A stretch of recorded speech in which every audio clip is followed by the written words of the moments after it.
Hey guys, and it's Funky Play Brothers, and please remember to subscribe to our YouTube. And today I'm reading Chapter 1 of W. Bruce Cameron, bestseller author of A Dog's Purpose, Lily to the Rescue, The Not-So-Stinky Skunk.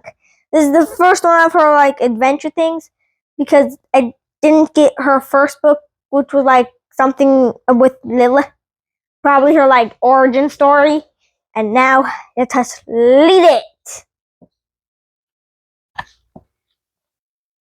Even shows all their stories. Chapter 1.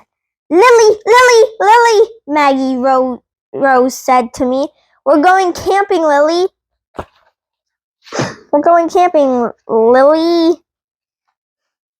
Maggie Rose is my girl, and I am her dog. When she is happy, I am very happy. When she's excited, I am very excited. She was obviously excited and happy at this moment, so I jumped up to put my feet on her knees and then dropped down to run in circles around the kitchen. Whatever was going on, it was the best. I looked up wagging when Mom came into the kitchen carrying a bag. I could smell something delicious in that bag. We were out of dog food, so I brought some from the shelter, Mom said. She set the bag down and I patted over to sniff it more carefully. Would you put it in the pantry, Maggie Rose? I was excited when Maggie Rose lifted the bag, grunting a little. Can you get it? Mom asked. It's heavy. I got it, my girl replied. I followed her my nose up and she put the bag in a closet and shut the door. She skipped back into the kitchen, though I felt that a celebration could include opening the bag at the moment. You are such a help with all the animals, Maggie Rose, Mom said, praising her. I really appreciate everything you do for our rescue operation. And Lily, my girl replied. Don't forget she's a rescue too, and Lily, Mom agreed. My girl and I ran into the living room where the floor is softer. We had the living room where the floor was softer. We had every very good wrestle with an old towel because we were both so happy. Dad's taking us, Lily, Maggie Rose whispered.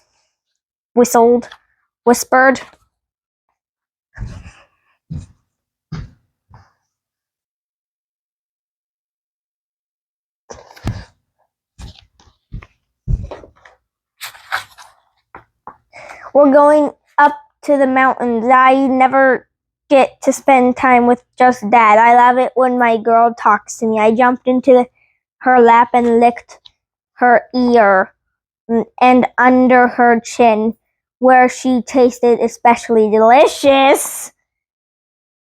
I didn't know what she was telling me, but I knew it was good. Maggie Rose flopped down on her back so that I could lie down on the top of her and pant in her face. Dad says we're going to take care of some prairie dogs first, she told me. I heard the word dogs and licked her chin again. Obviously, whatever she was talking about was going to be very good because she said dogs. And then we'll go and camp, you and me and Dad. Maggie Rose hugged me. Just us. Hey, said a voice that was not as happy as Maggie Rose's. What do you mean you're going camping with Dad? Just you. Maggie Rose's older brother, Brian, had come into the room. I ran to sniff Brian. If you're going camping, I want to go too, Brian said. No fair, if you get to go and I don't. Brian's right, said another voice. Maggie Rose's oldest brother, Craig, was standing in the doorway listening to them talk. I went to greet him and then whipped my head around to stare at my girl. Something was wrong. Suddenly, just like that, Maggie Rose was not as happy as she'd been a moment ago. But Dad said it was just going to be him and me. she said. You guys are always doing stuff with Dad, and I don't get to go stuff. I don't get to go. Stuff like what? Brian demanded. I pounced on the old tower and shook it. This would make Maggie Rose happy again. He goes to your games all the time, she said, and takes you to the park to practice soccer and baseball. Well, if you did a sport, he'd do that for you too, Craig pointed out. You could join the soccer team at school or T-ball, Brian snorted. She's too much of a runt to be any good at soccer. Maggie Rose's back stiffened. I could tell this was some kind of wrestling match going on between her and her brothers. I used to live with my 3 brothers before I came to live at home with my girl, and I remembered wrestling with them. People sometimes wrestle with words instead of jumping on each other and rolling around in the dirt. I don't really understand how it works, but I can tell when they are wrestling. I can also tell when somebody wins. Right now, Maggie Rose was wrestling back, but she hadn't won. Don't call me a runt, she said. You're supposed to stop that. Yeah, Brian knocked it off, Craig agreed. Brian flopped down on the couch and snorted again. And I don't want to play soccer or t-ball. I'm busy most of the days after school helping Mom at the animal rescue, Maggie Rose went on. Anyway, I don't see why I would have to play soccer just to spend time with Dad. That's not fair. And I don't need to see why you get some sort of special girl camping trip just for you, Brian said. That's not fair either.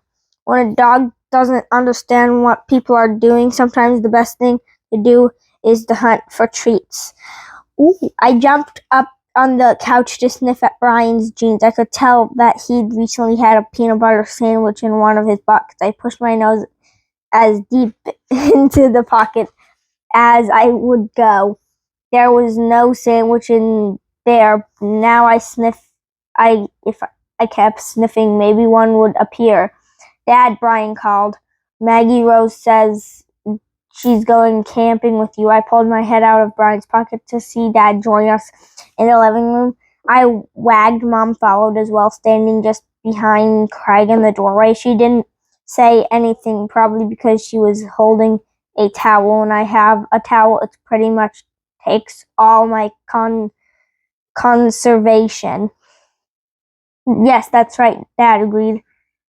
I could tell that Dad didn't have any peanut butter sandwiches, so I stuck my nose back into Brian's pockets.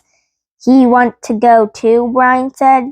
We want to go too, Brian said. Yeah, come on, Dad, Craig said. We haven't been camping since last spring when it rained the whole time. We should get to go too. It's not fair if Maggie Rose is the only one, but Dad, you said it would just be you and me, Maggie Rose protested.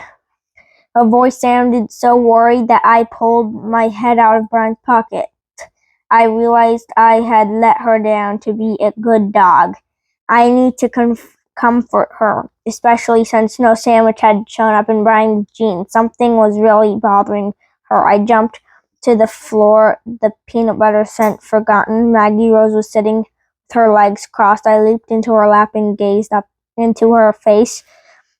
What was happening? Well, Dad said thoughtfully, I can see what you boys mean.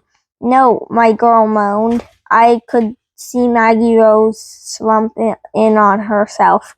She had lost the wrestling match. And that was the end of chapter 1, with saying she lost the wrestling match. And that was really good. Tune in next time for chapter 2. And it also gives you like her backstory on the back too. Her backstory. I'll read this backstory later, probably when I read chapter 2. Or when I'm done with the whole book. Hey, so guys, thanks for watching. Like, comment, subscribe, hit the notification bell. Follow Follow us on Twitter at the Funky Play Bros. Follow us on TikTok and Instagram at the Funky Play Brothers. Support our vlog at Cash App at the $ Funky Play Bros. So we have more unboxings, more taste tests, more adventures, more reading Thursdays, and for support. Thank you for watching. Bye.